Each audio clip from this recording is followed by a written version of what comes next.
yung paninindigan ng tatay ko, yan din ang aking paninindigan. Pro-Filipino, pro-poor, pagkakaisa, pro-Bongbong, and pro-Sara.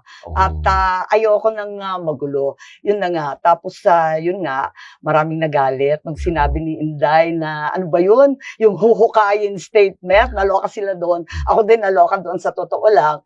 Pero, pag galit ng tao, kung ano-ano nasasabi, kaya, hindi ko na pinatulan, madadagdagan lang, malaki na yung sunog, wag na natin dagdagan. Pero aaminin ko, nung unang sinabi sa akin yan, tinadyakan ko. Bigan ko talaga siya, mahal ko si Sara, mahal ko rin si Bong. Hindi ako namamangga, talagang nangingibabaw. At alam niyo ako nag-umpisa dyan sa Uniteam. At hindi nga sila magkakilala. Pinakilala ko.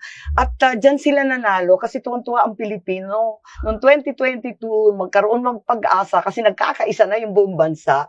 Kaya sana bumalik at makapagtrabaho ng maayos. At wag makinig masyado sa mga alingaw